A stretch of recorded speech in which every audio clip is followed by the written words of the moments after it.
There has been a recent surge in support for Aaron Donald winning the 2018 MVP award.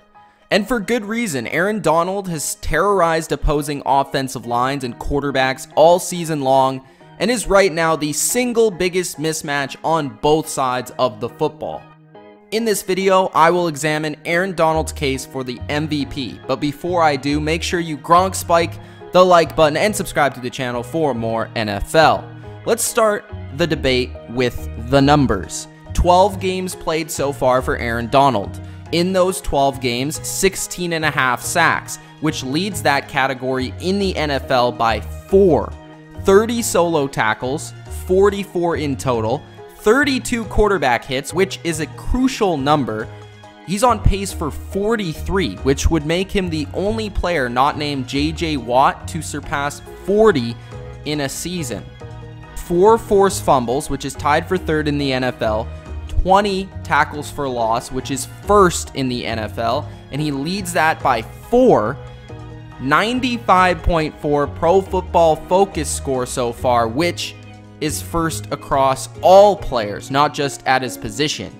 Right now, Aaron Donald is projected to smash the current record for defensive tackle sacks.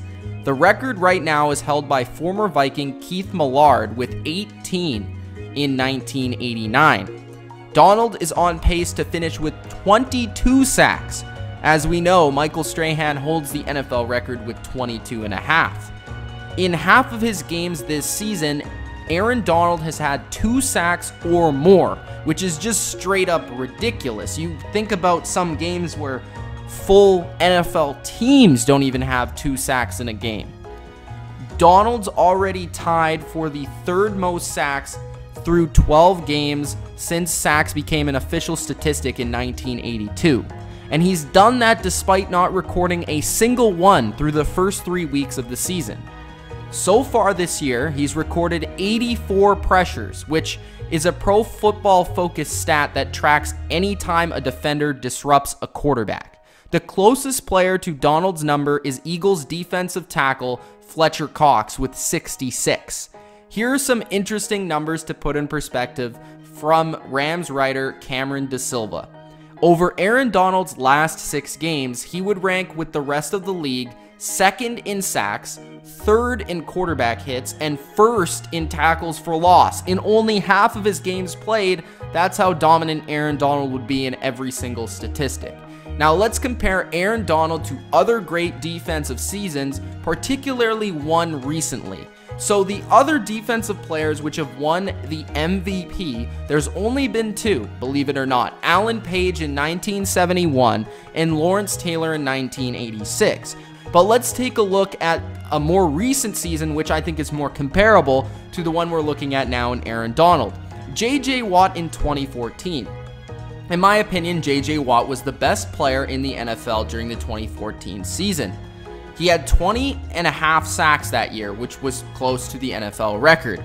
1 interception for a touchdown, 1 fumble recovery for a touchdown, 4 forced fumbles, 29 tackles for loss, 1 safety, 51 quarterback hits, 51. And he also had 3 touchdowns on offense. So J.J. Watt completely dominated that season in 2014, but the Texans did not make the playoffs, so of course the MVP did not go to him, but it went to quarterback Aaron Rodgers of the Green Bay Packers. Rodgers was very deserving, as well as J.J. Watt, but J.J. Watt probably had the most disruptive, dominant season a defender has had in a long time, arguably since 1986 with Lawrence Taylor.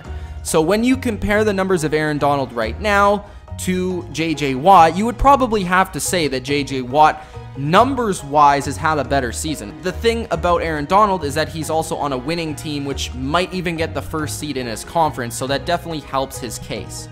Just because J.J. Watt didn't get the MVP, which he probably should have, doesn't mean that because J.J. Watt didn't get it, Aaron Donald shouldn't get it. Like, that's not very fair to compare. So let's take a look at the competition that Aaron Donald is facing this season. My MVP right now is Patrick Mahomes, and I made a totally separate video on that and making my case for that. A lot of people would also argue that Drew Brees and his efficiency is another reason to give him the MVP award, along with the fact that the Saints are a very good team this year. But the true problem for me with Aaron Donald's MVP case is that some would argue he's not even the best player on his team this year.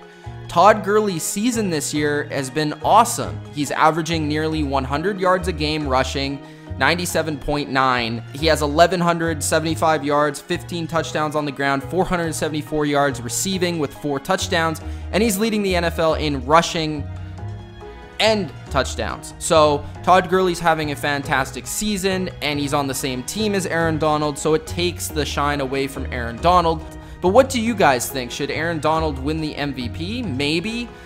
Maybe he will, maybe he won't. I think he probably won't. Let me know what you guys think in the comment section below. Do you think Aaron Donald deserves to win MVP? And then answer the other question, do you think he will win the MVP? Let me know. It's Mitch of The Bottom Line View. Hope you guys enjoyed this video. If you did, Gronk spike the like button and subscribe to The Bottom Line View for more NFL videos. Peace out.